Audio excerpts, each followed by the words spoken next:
एक गांव में कंजूस बबलू और पीलू की शादी हुई। पीलू अमीर घर से थी। सुनो जी, आज रेस्टोरेंट चलते हैं। शादी के बाद से हम बाहर खाने कहीं नहीं गए हैं। रेस्टोरेंट में बहुत खर्चा होगा, कोई बहाना बनाना होगा, ऐसे सोचता है। इसके बाद बबलू पीलू को लेकर जाने लगता है। वो रास्ते में पड़ने वाले खाने के ठेले को देखता है। उसके बाद एक समोसा चाट ठेले के पास रुक जाता है। पीलू, तुम जानती हो, जब मैं स्कूल जाता था तब लौटते हुए मैं इसी चाट के ठेले पर आता था और समोसा खाता था। कभी कभी तो मैं शर्त लगाकर 20-20 समोसे खा लेता था। 20 समोसे? लेकिन अभी यहाँ क्यों रुके हो? चलो ना रेस्टोरेंट। हाँ, चलते हैं। मुझे तो स्कूल की याद आ गई, लेकिन तुम यहाँ समोसे तो नहीं खाओगी। आखिर तुम मेरे मुकाबले नहीं कर सकती। मुकाबला? कैसा? 20 समोसे तो मैं भी खा सकती हूँ। अच्छा, तो ठीक है। टिल्लू भाई, 20-20 समोसे दे देना दोनों को। वाह जी, अभी लो। ऐसे ही दोनों समोसे खाने लगते हैं, लेकिन पीलू 5 समोसे खाकर थक जाती है और बबलू खुश हो जाता है। अरे, तुम तो 5 में ही रुक गई। चलो अब रेस्टोरेंट चलते हैं। नहीं, मेरा पेट तो भर गया, अब घर चलो। बबलू सोचता है कि उसके पैसे बच गए और वो सस्ते में बच गया। अगले दिन बबलू पैसे बचाने से खुश होकर अपने दोस्त से बात कर रहा था। अरे कालू, क्यों परेशान लग रहा है भाई? अरे क्या बताऊं भाई, मेरी पत्नी रोज रोज बाहर खाना खाने के लिए ले जाओ ऐसे कहती रहती है। अरे भाई, मैं अपनी बीवी को ऐसे उल्लू बनाया, झूठी शर्त लगाकर उसका पेट भर दिया और रेस्टोरेंट जाने से बच गया। ये बात पीलू सुन लेती है। अच्छा, तो ये बात है, अभी इनको मजा चखाती हूँ। इसके बाद पीलू अपने पति से कहती है, सुनिए जी, आज रेस्टोरेंट चलते हैं। उस दिन नहीं जा पाए थे ना। अरे, आज फिर कोई बहाना बनाना पड़ेगा। रास्ते में पीलू एक पानी पूरी की दुकान में रुक जाती है। मुझे पता चला है कि अगर कोई 100 पानी पूरी खाएगा तो उसे एक ट्रैवल कंपनी विदेश घूमने का पैसा देगी। मैं तो कहती हूँ, छोड़िए रेस्टोरेंट को और यही पानी पूरी खा लो। आप वैसे भी 20 समोसा खा ही लेते हो। 100 पानी पूरी में आपका क्या बिगड़ेगा? क्योंकि मैं तो स्कूल के दिनों में 50 पानी पूरी खा लेती थी। अरे वाह, तो रेस्टोरेंट जाने की जरूरत नहीं है। ठीक है, मैं तुम्हारे लिए 100 पानी पूरी खा लूँगा। पानी पूरी वाले भैया, इन्हें 100 पानी पूरी देना। इसके बाद बबलू जैसे पानी पूरी पर टूट पड़ता है और एक के बाद एक लेकर खाने लगता है, लेकिन 20 पानी पूरी में ही उसका पेट भरने लगता है। लेकिन मुफ्त के लालच में वो पानी पूरी खाता जाता है। बस पीलू, बस, मैं तो गले तक पानी पूरी खा चुका हूँ, अब मुझसे नहीं खाया जाएगा। अरे, लेकिन अभी तो आपने बस 80 ही खाए हैं, 20 और खाने बाकी है। नहीं, मैं नहीं खा पाऊंगा। ठीक है, पेट तो आपका भर गया है, मेरा नहीं। चलो अब रेस्टोरेंट। अरे लेकिन तुमने जानबूझकर मुझे पानी पूरी खिलाया है ना? हाँ, आपकी कंजूसी पकड़ी गई। आप झूठ बोलकर पैसे बचाते हो, वो भी अपनी पत्नी से। देखिए, मैं फालतू के खर्चे नहीं करती, बस आपके साथ टाइम बिताने के लिए आपके साथ रेस्टोरेंट जाना चाहती थी। मुझे माफ कर दो पीलू, अब से मैं तुमसे कंजूसी नहीं करूँगा। इसके बाद दोनों पति पत्नी बहुत खुशी खुशी रहने लगते हैं। हीरापुर गांव के जंगल में कड़क सेठ बहुत ही अमीर, लालची और धोखेबाज सेठ था। उसके बेहिसाब संपत्ति थी। पेट्रोल पंप, फिल्म थिएटर, गाड़ियों का कारोबार, सोने हीरे की दुकानें वगैरह थी। कड़क जल्द ही एक मॉल भी शुरू कर देता है। पीलू उसी गांव में एक छोटी सी किराना दुकान चलाती थी, लेकिन आजकल उसकी दुकान में भीड़ नहीं रहती थी। वो काफी परेशान रहने लगी। उसी समय टिल्लू आता है। पहला दे दे, एक कोल्ड ड्रिंक देना था। ये लो कोल्ड ड्रिंक। टिल्लू भैया, आजकल ज्यादा लोग मेरी दुकान में आते नहीं हैं। क्या तुम बता सकते हो ऐसा क्यों है? हाँ, आजकल क्या है ना, सभी चीज ऑनलाइन ही मिल जाती है। माचिस से लेकर कार तक सब कुछ ऑनलाइन इंटरनेट में मिल जाता है। और देखो, एक डिलीवरी बॉय जा रहा है। अच्छा, तो ये लोग हैं जो सामान डिलीवर करते हैं ऑनलाइन कंपनियों के लिए। लेकिन इसमें हम छोटे दुकानदारों का क्या फायदा है? तुम ऐसा करो कि किसी मेन मार्केट जगह में अपनी दुकान लगा लो। बड़ी दुकानों में भीड़ रहेगी, कुछ लोग तुम्हारे यहाँ भी आ जाएंगे। इसके बाद पीलू घर आके अपने पति बंटी को सब कुछ बताती है। तो बंटी कहता है, कड़क सेठ का माल इस जंगल में बहुत चलता है, क्यों ना तुम उसी के बगल में दुकान खोल लो, पैसों का इंतजाम मैं कर दूंगा। लेकिन कड़क सेठ बहुत चालाक था। जैसे ही उसे पता चला कि पीलू उसके मॉल के बगल में दुकान खोलना चाहती है, तो वो उसे एक सौदा कर लेता है। देखो बंटी, पीलू, मेरे मॉल के सामने तुम्हारी दुकान की कोई औकात नहीं रहेगी। तुम एक दुकान मुझसे खरीद लो, 5 लाख रुपए में, उसी में तुम्हारी भलाई है। अगर आप हमें 5 लाख में दुकान देंगे तो हम ले लेंगे कड़क सेठ। तो पीलू कहती है, ठीक है, हम ऐसा ही करते हैं। लेकिन बहुत दिन गुजर जाने के बाद भी उनकी दुकान उन्हें कड़क सेठ नहीं देता है। दोनों पति पत्नी उसके पास जाते हैं। कड़क सेठ, आप हमें हमारा पैसा वापस दे दीजिए, हमें आपसे दुकान नहीं खरीदनी है। ठीक है, ये लो 1 लाख रुपए। पीलू कहती है, लेकिन हमने आपको 5 लाख दिए थे ना। तो कड़क कहता है, तो मैंने कहा है क्या बुकिंग कैंसिल कराने के लिए? अब बुकिंग करोगे तो 10 लाख लूंगा। चलो भागो यहाँ से, नहीं तो ये भी नहीं दूंगा। दोनों पति पत्नी दुखी मन से घर आते हैं। तो पीलू कहती है, अब हम क्या करेंगे जी, हमारी पूरी संपत्ति खर्च हो गई है। मुझे सोचने दो, कोई न कोई रास्ता तो निकलना होगा। फिर बंटी अपने दोस्त हरिया के पास जाता है। वो एक ऑटो मैकेनिक था। उसके पास एक पुरानी गाड़ी थी। बंटी अपने दोस्त से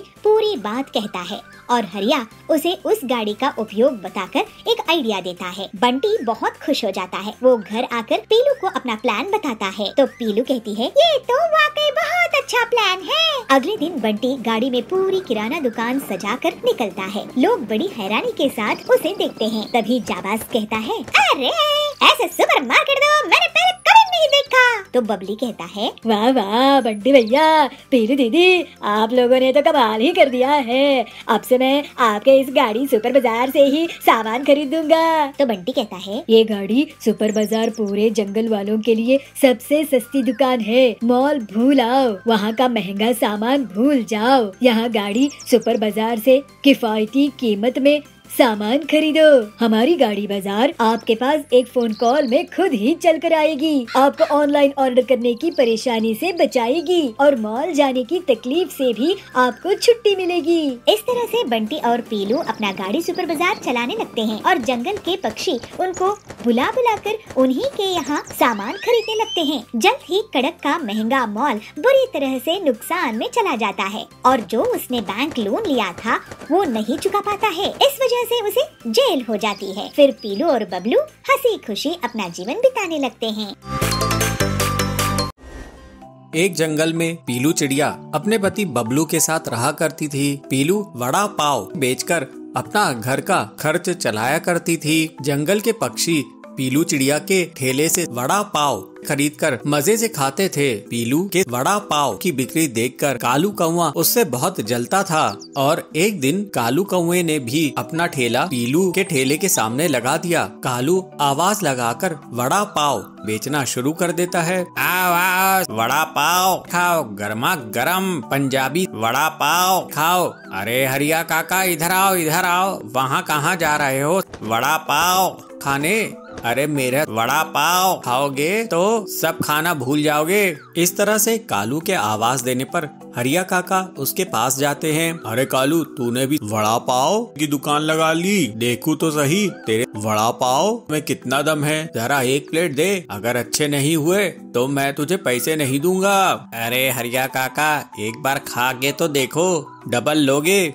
फिर हरी काका कालू के वड़ा पाव खाता है और उसकी बहुत तारीफ करता है। अरे वाह कालू, तूने तो बहुत ही कमाल के वड़ा पाव बनाए हैं, अब से मैं तेरी ही दुकान में आऊंगा। इसके बाद से तो कालू की दुकान निकल ही पड़ी। जो भी पक्षी उसके वड़ा पाव खाता उसकी बहुत तारीफ करता। कालू की दुकान चलने से पीलू को अपने वड़ा पाव बेचने में परेशानी आने लगी। इस तरह कई दिन निकल जाते हैं। पीलू को बहुत नुकसान होता है क्योंकि अब उसके ठेले में कोई भी पक्षी नहीं जाता था। पीलू सोचती है मैं ऐसा क्या करूं जिससे मेरे ठेले में फिर से भीड़ लगनी शुरू हो जाए, फिर से लोग मेरे वड़ा पाव खाने लग जाएं। मुझे कुछ न कुछ करना ही होगा, नहीं तो मेरी दुकान ही बंद हो जाएगी। ऐसा सोचकर पीलू कालू कौवे के पास जाती है और कालू से कहती है, कालू भैया आप वड़ा पाव में ऐसा क्या मिलाते हो जिससे सभी आपके यहाँ वड़ा पाव खाने आने लगे हैं? आप भी अगर मुझे सीक्रेट बता दो तो मैं कहीं दूर जाकर वड़ा पाव का ठेला लगा लूंगी, जिससे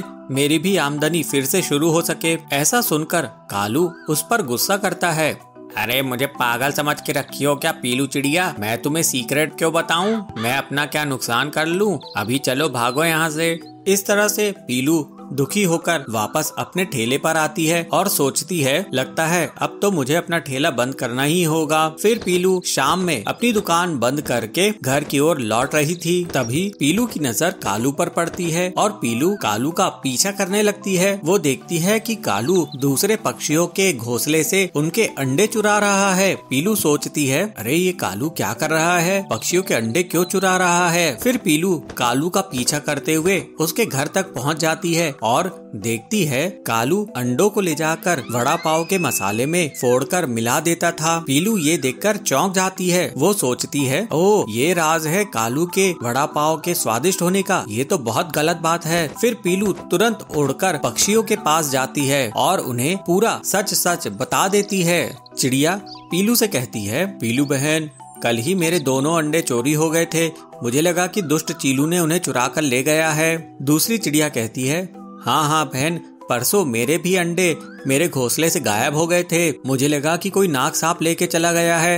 हरिया काका कहते हैं, चलो चलकर हम उस बदमाश कालू को पकड़ते हैं और उसकी अच्छे से पिटाई करते हैं, वो हमारे अंडे हमें ही खिला रहा है। फिर सभी पक्षी कालू के घर पर धावा बोल देते हैं, क्यों रे कालू तू कितना बदमाश है, तू हमारे अंडे चुराकर हमें ही वड़ा पाव में मिलाकर खिला रहा था, अरे तुझे शर्म है कि नहीं? हाँ कालू भैया तुमको शर्म है कि नहीं? ये क्या तरीका है, तुम हमारे बच्चों को मार रहे हो, उन्हें पैदा ही होने नहीं दे रहे हो और उन्हें हमें ही खिला रहे हो, तुम इस जंगल में रहने के लायक नहीं हो। इतना कहकर पक्षी कालू की बुरी कदर पिटाई कर देते हैं। पिटाई खाकर कालू जंगल छोड़कर भाग जाता है। कालू के भाग जाने के बाद से सभी पक्षियों के अंडे फिर से सुरक्षित हो जाते हैं और पीलू की वड़ा पाव की दुकान एक बार फिर से चल पड़ती है। अब पीलू अपनी मेहनत से अच्छा खासा पैसा कमाने लगती है। इस तरह सभी पक्षी अब खुशी खुशी रहने लगते हैं।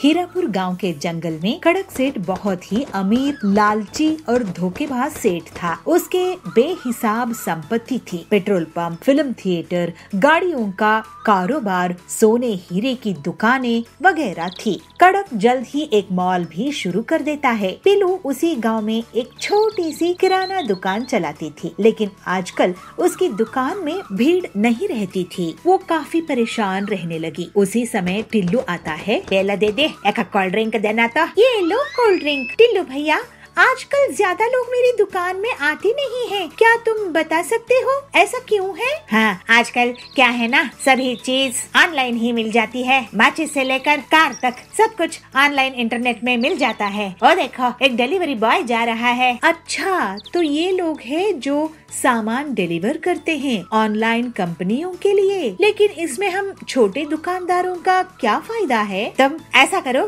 कि किसी मेन मार्केट जगह में अपनी दुकान लगा लो। बड़ी दुकानों में भीड़ रहेगी, कुछ लोग तुम्हारे यहाँ भी आ जाएंगे। इसके बाद पीलू घर आके अपने पति बंटी को सब कुछ बताती है। तो बंटी कहता है, कड़क सेठ का माल इस जंगल में बहुत चलता है, क्यों ना तुम उसी के बगल में दुकान खोल लो, पैसों का इंतजाम मैं कर दूंगा। लेकिन कड़क सेठ बहुत चालाक था। जैसे ही उसे पता चला कि पीलू उसके मॉल के बगल में दुकान खोलना चाहती है, तो वो उसे एक सौदा कर लेता है। देखो बंटी, पीलू, मेरे मॉल के सामने तुम्हारी दुकान की कोई औकात नहीं रहेगी। तुम एक दुकान मुझसे खरीद लो 5 लाख रुपए में, उसी में तुम्हारी भलाई है। अगर आप हमें 5 लाख में दुकान देंगे तो हम ले लेंगे कड़क सेठ। तो पीलू कहती है ठीक है, हम ऐसा ही करते हैं। लेकिन बहुत दिन गुजर जाने के बाद भी उनकी दुकान उन्हें कड़क सेठ नहीं देता है। दोनों पति पत्नी उसके पास जाते हैं। कड़क सेठ, आप हमें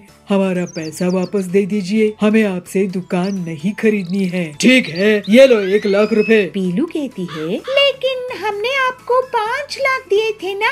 तो कड़क कहता है तो मैंने कहा है क्या बुकिंग कैंसिल कराने के लिए? अब बुकिंग करोगे तो 10 लाख लूंगा। चलो भागो यहाँ से, नहीं तो ये भी नहीं दूंगा। दोनों पति पत्नी दुखी मन से घर आते हैं। तो पीलू कहती है अब हम क्या करेंगे जी, हमारी पूरी संपत्ति खर्च हो गई है। मुझे सोचने दो, कोई न कोई रास्ता तो निकलना होगा। फिर बंटी अपने दोस्त हरिया के पास जाता है। वो एक ऑटो मैकेनिक था, उसके पास एक पुरानी गाड़ी थी। बंटी अपने दोस्त से पूरी बात कहता है और हरिया उसे उस गाड़ी का उपयोग बताकर एक आइडिया देता है। बंटी बहुत खुश हो जाता है। वो घर आकर पीलू को अपना प्लान बताता है। तो पीलू कहती है ये तो वाकई बहुत अच्छा प्लान है। अगले दिन बंटी गाड़ी में पूरी किराना दुकान सजाकर निकलता है। लोग बड़ी हैरानी के साथ उसे देखते हैं। तभी जाबाज कहता है अरे ऐसे सुपरमार्केट तो मैंने पहले कभी नहीं देखा।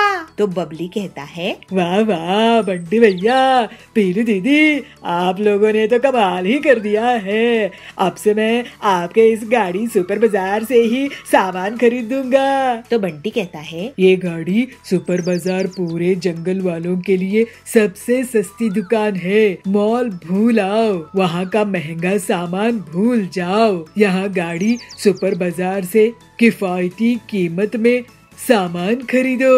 हमारी गाड़ी बाजार आपके पास एक फोन कॉल में खुद ही चल कर आएगी, आपको ऑनलाइन ऑर्डर करने की परेशानी से बचाएगी और मॉल जाने की तकलीफ से भी आपको छुट्टी मिलेगी।